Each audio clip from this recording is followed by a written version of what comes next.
What's up, everybody? Hey, everybody. Welcome to Union Stories, winding our way through the Kids on the Same Ride album. Also called What Happened to Doug's Glasses. What did happen to Doug's Glasses? Not sure where they are right now. Okay. Or for a while. The camera is that away, so just look straight, yeah. Oh, wow. Okay. That's, yeah. Happy anniversary. By the way. Which one was Oh, you to talking me? to? To you. Well, it could be. I don't think it's our anniversary, but October 1st. Today's October 1st, and that makes 20 years. Aw. Happy 20 years. anniversary. So happy anniversary to us. But Happy anniversary. we're not here to talk about our anniversary. What? Well, we could. We could. Yeah. It could be an anniversary/wrestling podcast because that's kind of what we do. Wrestleversary. Wrestleversary 1. I'm sure they probably tried to see. I'm sorry. Now you're ruining it for me. We're ruining the anniversary now. October 1st. Welcome to Union Stories, everybody. and What's thanks for happening? tuning in. Bye. Today we're talking about Can't Think of Anything Else. And if you watched our documentary, you'll know that I picked this as what I think is my favorite song on the album. I know it can change from day to day, but this is one I'm really proud of. It's the most collaborative song, I believe, that we have in the entire Storytellers Union canon. And I will start the story of the song with the person that it really started with. If you wanted to maybe talk about that, Jerry, because this really started with you. So this song was stolen from me. I knew that you would say that. I'm prepared for a retort, but please. Wow.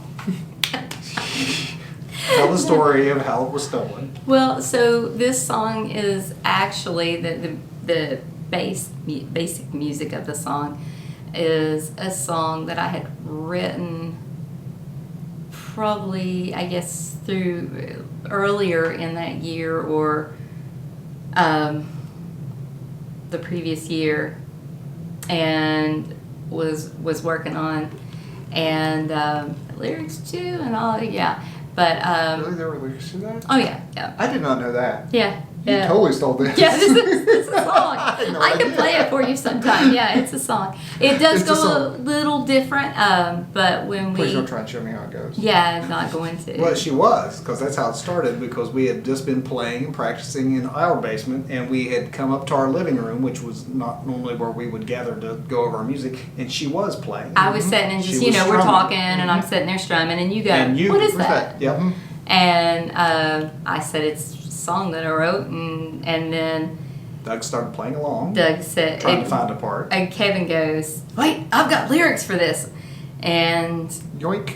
I didn't really Plugged it. say a whole lot. I was Well, like, okay, they started let's see. playing together, and as the more they play, I have the trusty book of lyrics I've mentioned a time or two, and I'm going through it, and I just start singing, and then suddenly, spend half of my time being somebody else, the other half of my time being someone else, and it's like, okay, that really, I like the lyric, and it worked.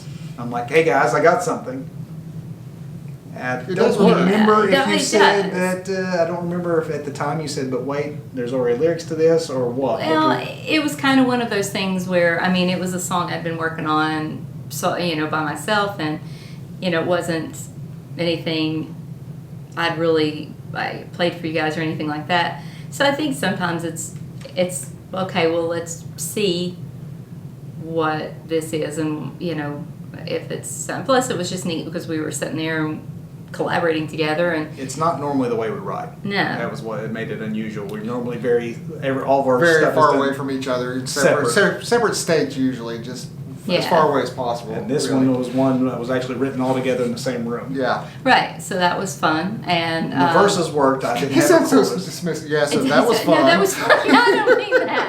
That was Come fun, on. and I gave. Yeah, so that was fun. So I and gave up. Kevin stole my song. I gave up the world's greatest song. No, but yeah, it was worth giving up whatever my song was. I will play it for you though sometime. Where we had, If I can find the lyrics. we created it kind of on the Big spot book. together.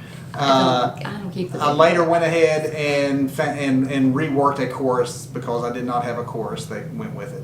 And then Doug, as he would normally do, got us back some music. And when he came back with this recorded version for us to hear, Jerry and I were blown away. Yeah. It had grown from, what was a couple of acoustic guitars in our living room, and in comes this big dramatic string arrangement, and I mean, it was a symphony. Yeah. Hi, I'm Doug, and I overproduce sometimes.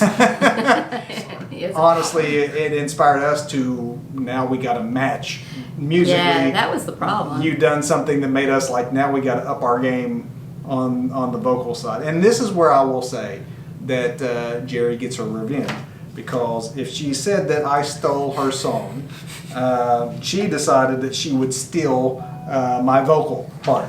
So That's not true. when I went and recorded these verses, what I did was, at first I'd go sing my part, and then I'd go put a backing part. There's probably 15 or 16 tracks worth of vocals between the two of us on this. We wanted it to build bigger and bigger and bigger. And so what I would do is I would sing my part, and then I would go back and re-sing it a little bit higher and a little bit higher and a little bit higher. And I would do 3 or 4 of them. And you came, when it came time for you to do it, I wanted you to be like, look what I have done. And you at first were not so excited about it. Why? Because it's like, because I had taken the spot that you would normally find yourself. No, because you had taken the spot that I was singing. So we were. I thought we would all be. Let me have my moment here. Have your moment. So She's going to take a moment, Doug. we literally was sitting and we would sit like, and I would play the song, and we would build through the verses and the chorus together, because there was a part of the chorus that you were having a difficult time like remembering that, like, oh yeah, it goes that way, and like finding it. And so we were doing it together and always doing it together. And so you were doing. You basically taught me how to sing my own chorus. I mean, I couldn't get the chorus quite to work, and you figured that out. And so we would sing the chorus, and Worked with me on it. The next thing I know, so I had my part, and I come back, and you've recorded it, and you've recorded my part in the chorus. And I think, well, did he just put it there as a placeholder, or is it? And you're like, no, I really like what it's down there. Yeah, And he said it just like that. I already know. You can come back in. You can come back. It's safe. You can come back in It's and say. Mom and Dad still It's fighting. an anniversary fight, but Fight-iversary. Fight-iversary. That's probably already a thing.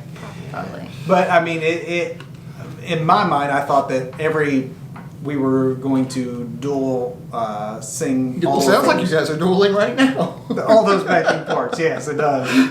That, if I went high, she'd be doing a high part. If I had never in my mind intended that this was going to be her part and this was going to be my part. So I wasn't singing anything as a placeholder. I thought we were just going to double everything. You just did my part, though. But what she ended up doing is Mimicking not just the the verses. chorus. She just went and she sang the whole song, and it actually made it.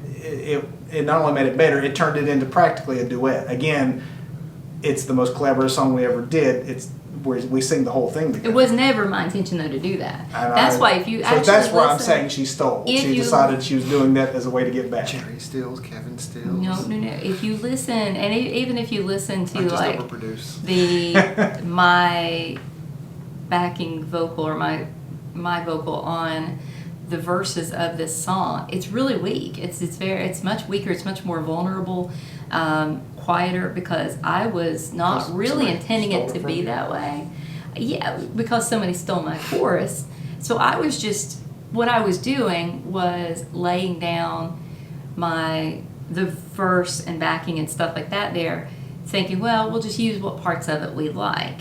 You know what I mean? So there was parts of it. Because like when you start off with, spend half my time being somebody else, and I come in, half my time is somebody else. It's just, I'm just singing it kind of loosely. And then I think at first I was like, no, we're not really going to use that, guys. That was not but it worked because the song's a very, very vulnerable song, and I think that it ended up working. But this song was such an unintended song in so many ways. You know, whether it was just like it started out as a song I'd written, and then we started playing it and turned it into something else, and then she's singing my parts, and I'm singing her parts, and I wasn't singing that part to go on the actual. and this acoustic little number that they picked out somehow became this, like, you know, But orchestrated. You know, I hadn't recorded the guitar solo for it yet when I handed in. which, by the Which way, is probably my favorite, the best. my The favorite best guitar you've ever solo done. you've ever done. Thank you. And it's definitely my favorite. I was listening to a lot of Pink Floyd at the time, and when I got all the tracks back from you guys, I was thinking it reminded me of Echoes. I mean, it's not a 23-minute song, but you know where Roger Waters and We can do Gilmore that. are singing together. You know, and I was like, okay, I just want to put everything in the mix like that. And again, I was listening to a lot of Pink Floyd at the time, still do. But you know, I wanted something as close to Gilmore as I could get. I mean, I'm no Gilmore, and I can't do that. Those super soul, beautiful bends and everything. But I wanted to do something like that then in the solo, and I tried to get it. At the very least, I knew I could get a Gilmore tone and a Gilmore sound. You know, with the toys that I have. So that's what I was going for. I know we referenced the strings, but yeah, we were slack-jawed when we heard the guitar solo too. We were looking at each other like, wow, because it is my favorite guitar solo that you've ever put down. And then as soon as, I love the way that the guitar solo resolves into the swell of the strings. And that's weird that we kind of like, with each iteration of the song, it seems like we pushed each other. Because when I heard that, in my mind, I'm starting thinking, okay, I'm through my lyrics, but now we need a big outro. We need an outro the size and strength of the orchestration that came before it. So in my head, I was hearing something that I never would have tried with the old way that we did things. Because of the fact that we weren't having to be in the room together and I could just play and experiment. I heard something in my head and I was able to take the time, and it was a long time I spent in our basement chasing that sound to see if what I was hearing would actually work. And that is the layered vocals that you hear at the end, where it just kind of builds and builds and builds and builds a little bit higher, a little bit higher, a little bit higher. And then I was also hearing a counter melody that goes over top of that. Well, obviously you can't sing two things at the same time, so this really is a perfect example of the kind of song that was only made available because of the recording process and the technology we use now. And I'm happy to say that what I heard in my head when I finally heard it on tape, and I think you can see that in the documentary, if you've watched the documentary, and you should, it's on YouTube, it's on our Facebook. But there's moments where I'm so excited to play what I have done for Jerry, and then there's also a scene where then after her vocals have gone down and she's done the same thing, building and building and building, and then singing the counter vocal, then we're like presenting the whole package to Doug, trying to impress each other. I like it, and I go, yay. There is that little It's like a yay. approval. Because I'm like standing there like, and then he goes, I like it, and I go, yay. This is Yeah. part of the reason this is my favorite song, is just the way that it all came together so organically, and that we were so proud of what we've done Well, and we I'm pushed a each grumpy other. old man in the You band. are. You kind of are. You are what you are. Uh, I will say, going on what you said about the pushing and everything, this is when Kevin goes, and I hear these sha-na-nas at the end, yeah. and I'm going, sha-na-nas, okay.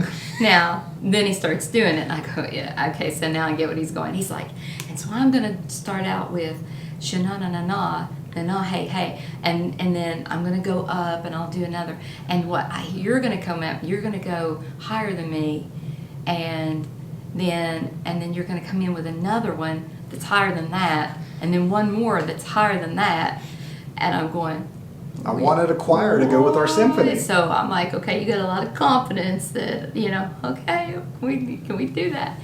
But Maybe overconfidence to his overproducing, but I felt like we pulled it off. yeah, I really it was good. It was fun. And I mean, lyrically, I'm very proud of this one too. It's why I chose to do it as when it came time to do a video for it. I wanted to do a lyric video because I really like my lyrics in this, and sometimes I can be self-critical or like, yeah, I like this part more than I like that part. But it's a romantic song. Yeah, at least the verses. The doubt kind of is injected into well, I'm sorry, the romantic side's more in the chorus, and I guess the doubt's more in the verses. But I saw it as a relationship. At the beginning, you got the person who, I guess when we all first go into a relationship, we're presenting our best selves, and I'm thinking social media and other things where you know, it's not that you're lying, but you're wearing a sort of a mask. You spend half your time being someone else, the other time being somebody else, and you're really wanting to put your best foot forward with that other person. And I like the Kentucky moon analogy. I love the line that about the resting in the graveyard of your hope. I mean, I really wanted to try to focus on the lyrics and make them front and center by putting them in the lyric video. But at the end of the day, I consider it a romantic song, even if it's confusing in the way that love is, because I like the way it came back around, that you start the song with someone pretending to be somebody else, and then by the final lyrics, the person who had self-admitted at the beginning that they were putting on a mask is upset that the person that they were courting wasn't who they were either, because that's kind of what we all do, particularly when we are trying to connect with each other. And the real love comes when you find your true selves yes. afterneath all that initial rainbows and unicorns thing, which is how you make it 20 years, bringing it all back around to our anniversary. Fight anniversary, 20. Right here. I love this little thief. Wait, you're the one You're the stole one who it. stole the song from She me. stole the vocal part. Happy Well, anniversary. Happy anniversary. Thank you for tuning in to Union Stories. That's Can't Think of Anything Else. I'm just going to close this one like this.